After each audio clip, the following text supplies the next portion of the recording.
नमस्कार। आज हम तमिलनाडु के टूटीकोरिन डिस्ट्रिक्ट के सथानकुलम पुलिस स्टेशन में पुलिस के द्वारा जयराज और उनके बेटे बेनिक्स की गई पिटाई और फिर उसके कुछ दिनों बाद ही उनकी मौत के बारे में चर्चा करेंगे।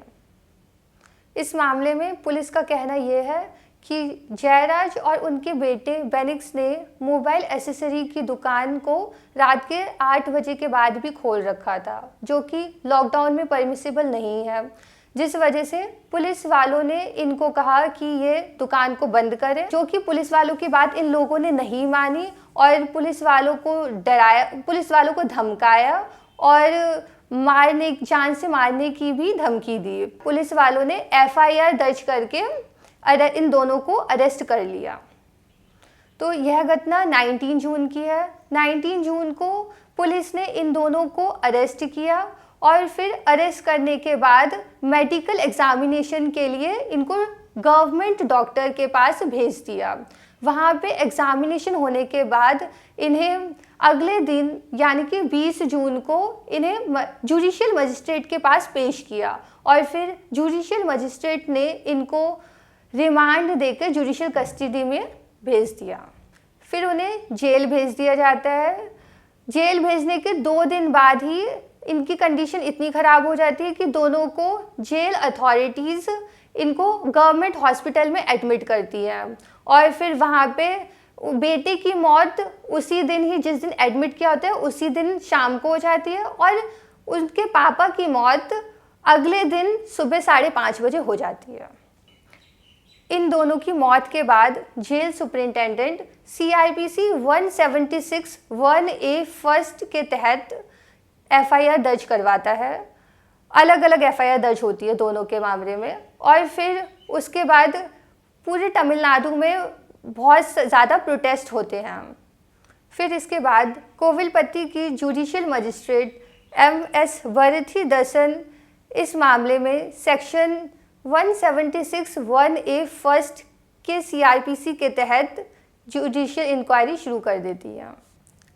इस मामले की गंभीरता को देखते हुए मद्रास हाई कोर्ट की Madurai bench suo motu cognizance लेते हैं और जुडिशियल मजिस्ट्रेट को यह कहते हैं कि वह पुलिस स्टेशन जाके जेल में जाकर देखें और स्पॉट पर जाकर, जहाँ पे इंसिडेंट हुआ वहाँ पर जाकर देखें और इंक्वायरी करें और इसकी रिपोर्ट बनाकर हाई कोर्ट को दें। और हाई कोर्ट यह भी कहता है कि डिस्ट्रिक्ट एडमिनिस्ट्रेशन जुडिशियल मजिस्ट्रेट की हेल्प करे इंफ्रास्ट्रक्चर प्रोवाइड करवाने में और इस बात को देखने में भी कि उन्हें किसी भी चीज़ का इंटरफेरेंस ना हो। जुडिशियल मजिस्ट्रेट ने अपनी इंक्वायरी की रिपोर्ट हाई कोर्ट को सौंप दी है। मीडिया रिपोर्ट्स यह बताती हैं कि रेवाती जो हेड कांस्टेबल है उन्होंने अपना बयान जुडिशियल मजिस्ट्रेट को दिया है और उन्होंने अपने बयान में यह कहा है कि इन दोनों को रात भर डंडों से पीटा गया और यही नहीं, इतना पीटा गया कि पूरी टेबल और डंडे जिसको यूज़ किया वो सब खून से सने हुए थे। जुडिशियल मजिस्ट्रेट ने अपनी रिपोर्ट में यह भी बताया है कि CCTV कैमरा को ऑटो डिलीट मोड पर रखा गया था कि जिससे कि उसकी कोई भी फ़ोटो या वीडियो नहीं रिकॉर्ड हो सके और इस वजह से 19 जून से पहले सारी वीडियोस रिकॉर्डेड हैं पर उसके बाद की कोई भी वीडियो उस CCTV कैमरा में नहीं है। जुडिशियल मजिस्ट्रेट ने अपनी रिपोर्ट में यह भी कहा है कि deputy superintendent of police C Prathapan, additional deputy superintendent of police D Kumar और पुलिस कांस्टेबल महाराजन ने इनके काम में बाधा डाली है और इनको धमकाया है कि जिससे कि यह अपना काम, अपनी इंक्वायरी सही से ना कर सकें। इसके अलावा जुडिशियल मजिस्ट्रेट जब पुलिस स्टेशन जाकर इंक्वायरी कर रही थी तो इस टाइम पर एक पुलिस वाले को कहा कि वह लाठी लाए जो उनके पास होती है, तो पुलिस वाला बहाने बनाने लगा कि नहीं है या कहीं और रखी है। ये बहाने बनाने लगा और लाठी लाकर नहीं दी मजिस्ट्रेट को। उसके अलावा दूसरे पुलिस वाले से क्वेश्चंस पूछे, इस मामले में इंक्वायरी की, तो वो वहाँ से भाग गया कि उसे क्वेश्चंस के आंसर ना देने पड़े। तीसरी बात यह है कि वहाँ पे जो बाकी जो पुलिस वहाँ पे थी, वो सारे के सारे इनको धमकाने लगे। जो जुडिशियल मजिस्ट्रेट और उनके साथ जो ऑफिसर्स थे उनको धमकाने लगे और उनकी वीडियोस बनाने लगे कि जिससे कि ये लोग अपनी इंक्वायरी पूरी कंप्लीट नहीं कर पाए। जुडिशियल मजिस्ट्रेट की इंक्वायरी की रिपोर्ट को देखते हुए और मेडिकल एग्जामिनेशन की रिपोर्ट्स को देखते हुए हाई कोर्ट ने यह कहा है कि यह केस 302 आईपीसी में कन्वर्ट हो जाना चाहिए और अनिल कुमार डीएसपी सीबीसीआईडी को जयराज और उनके बेटे की मौत के मामले में इन्वेस्टिगेटिंग ऑफिसर अपॉइंट किया है और इस मामले में इन्वेस्टिगेशन जब तक करते रहेंगे जब तक कि सीबीआई इस केस को अपने हाथ में नहीं ले लेती है।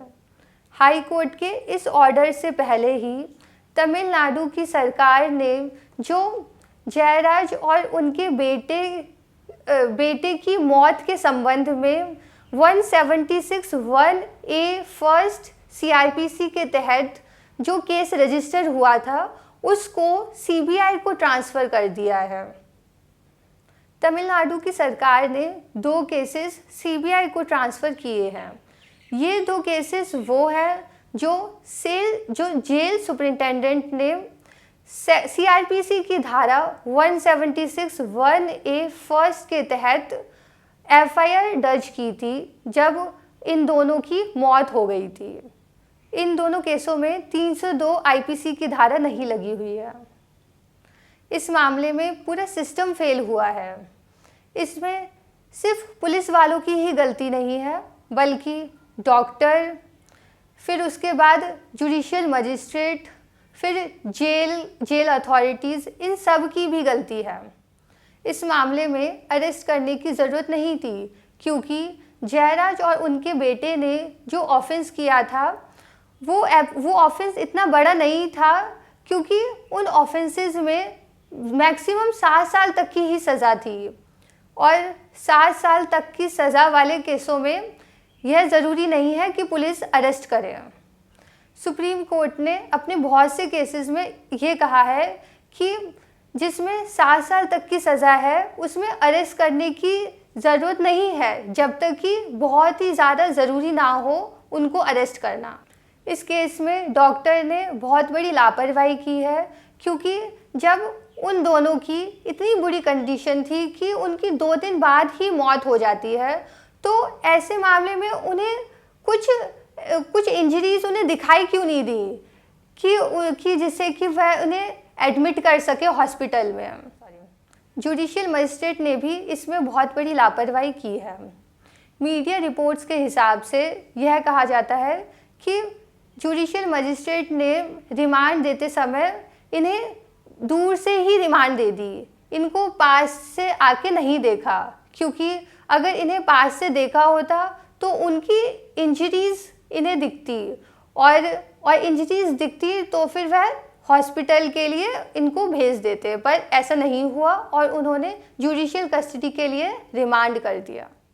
जेल अथॉरिटीज़ ने भी इस केस में बहुत बड़ी लापरवाही बरती है क्योंकि उन्होंने जब उनको जेल में लाया गया तो तभी क्यों नहीं उन्हें दिखाई दिया और डॉक्टर्स के पास हॉस्पिटल भेज दिया।